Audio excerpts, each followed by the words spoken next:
Throw it up. Start twerking like Miley. Oh yeah, twerking like Miley. Don't pop it like Miley. We're here. We made it. Hi, we made it. Hey guys, look, big thank you for coming on. It's one of our first lives. When I was 19 years old, I first got my first exposure, a long time ago, of being an entrepreneur. Well, really, I started working for someone, and that person I worked for, I was a chef chauffeur. Me, 19, driving Jaguars, amazing. But what it brought to me is really about how these guys worked together as a couple. It was amazing what they did, how they did it. And they're still together now. They had a multi-million-pound business and worked very, very well. So what we want to do is probably come over, do what couples do regarding the home-based business and how we get along. For me, my pinnacle moment actually was meeting Fitz. Before then, I had no big aspirations, no big dreams. I thought you kind of born into your category and that's where you stayed. We've had to think about some titles, and we thought the first one is knowing your role. So we've had to learn this over the last 3 years, and you have to play to your strengths. Yes. Big time. Yes. And it will definitely evolve over time as you develop and learn skills. We have tried quite a few things. Some has worked, a lot hasn't. Yeah. But now we've kind of got into our groove. Groove is a record. You asked me what I had an LP. It's a groove. So now we've got into our groove, and we're working quite well. Yeah. I mean, for me, it's really about just understanding what Zoe's looking for. Just understanding that sometimes I'm wrong. So it's just knowing that I don't know everything. So I've got to just pull it down and listen to what she says and keep my feet on the ground. So, yeah. Right, next one. Oh, boy, do you not know how to switch off? Jesus, I mean, if you're the driving force, you're pretty much the driving force with this business. And anybody's got a home business or a business, not MLM, just a business. You know, you're going to find it really hard to switch off. It's just one of those things. And this is where you need a partner, i.e. me and this coupling, to just pull you off and go, time out. You know, and it's not on the naughty step, is it? But you do. You have one that's pulling and one that's pushing. Yeah, you do need a little bit of time for yourselves. I mean, especially we're living together 7 days a week, 24/7. So sometimes you just need to put the laptop down and have a glass of wine. So with me, yes, switching up. It's hard because I'm not where I need to be in business-wise, but we're getting there month in, month out. And I think switching off is hard as well. If you love what you do. Yes. And you love what you do. Yeah, I love what I do. I love people. I love dealing with people, looking after people. So yeah. You find it hard to come away. Next time, me time. I'm really good at this. I've learned to be really good at this. Really, really important, even just for your own well-being. I found. I love sewing. I've taken up sewing. And I love CrossFit, but I've dragged Fitz along to the CrossFit. So we do. No, I like it. I'm getting used to it. I'm getting used to it. I do like the CrossFit. Really competitive. Really competitive. But she's more competitive than I. So hey, wow. Well, go on. Sorry. Next time, our time. Every couple needs to make time for themselves for a couple time. You have to book it in. To be honest, and I say book it in. We do book it in. Yeah. We share a diary. We share everything. So we share a diary and. No socks or underwear. No socks. And we actually do book it in, because if you don't book it in, something else is going to come along, you know, and just take it away. So it really. I mean, I've got amazing friends. I mean, one of my guys who was my best friend, just to watch them as a couple, how they work, I think they're consistent. You know, they're in the property business, and I adore them.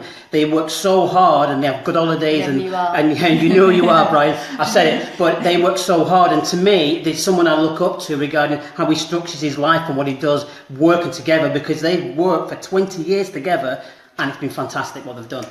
Next one, what's hard?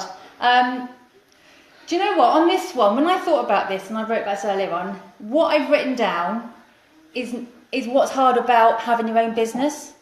It's learning patience. It's because you're not going to be where you think you should be for the amount of effort you're putting in. True. And then I realised that was about business and not about us.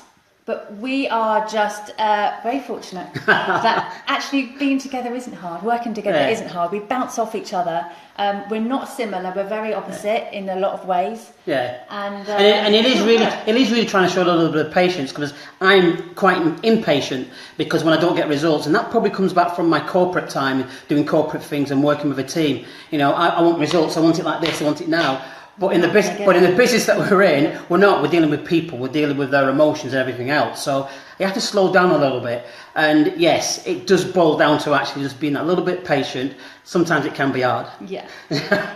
Sharing dreams. Now this is kind of where I think you kind of work out, are you on the same page? And it really doesn't matter if one of you has a massive, huge dreams and one of you doesn't have big dreams. Fitz is a big dreamer, and he always used to say to me, what's your dream, what's your goal? And I'd say whatever it was at the time, and it was quite little, and he'd be like, no, bigger, bolder. But you know, just I'm a simple girl and simple pleasures, and that's fine for me.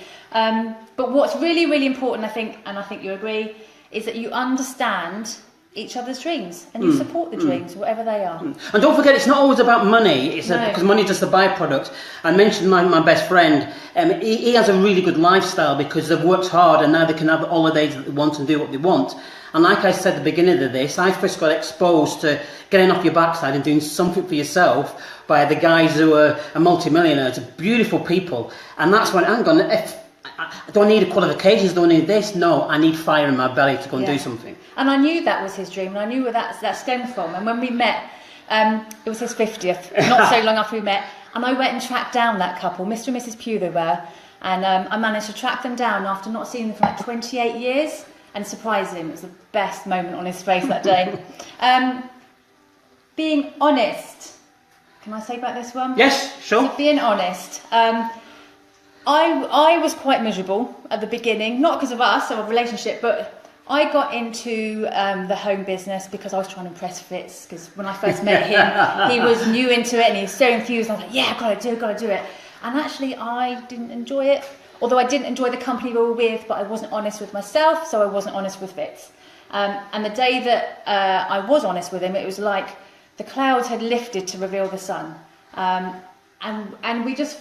Everything since then has gone so much better. Yes. I'm happy where we are now, and I'm happy that we made the decision to pull away from something we had on before.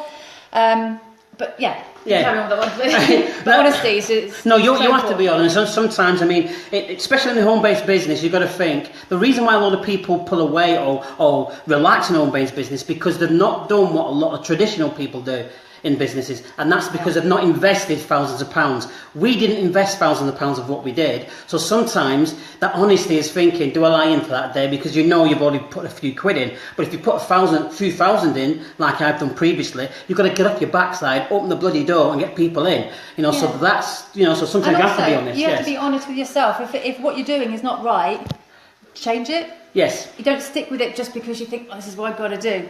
I think that's what I did, wasn't it? And finally, the last one is drive.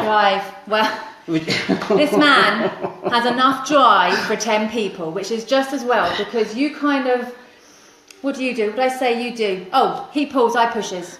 I push. Well, we're like yin and yang. Yeah. Well, you need. So I can't do that. But you do need someone to put your feet on the ground and slowly and make sure it's there. Sometimes you can have a lot of dreams and a lot of aspirations and drive, but if you don't put any constructive action and plans behind it, it's just a wish, it's just a dream. Yeah. So sometimes I'll throw that rod in and Zoe will pull it back and say, not yet, and throw it that side, and it seems to work. Yeah. So we do sort of gel. So really what we want to hear from some of the people out there is just for, how do you work as a couple? You've been working a long time, you've got multiple businesses, you're doing things, but working a home-based business, it can be a little hard sometimes, especially when I've got to do all the cooking. And the drinking. But listen, guys, big thank you. We just wanted to share what we do, how we're doing things, and how we work as a couple to make sure our business is moving forward. So thanks a lot. Thank you. Hope to catch you soon, and we'll speak again. So we're probably back next Wednesday. Thank you. Cheers. Bye-bye. Bye. Throw it up. Start twerking like Miley. Oh yeah, twerking like Miley. Don't pop it like Miley.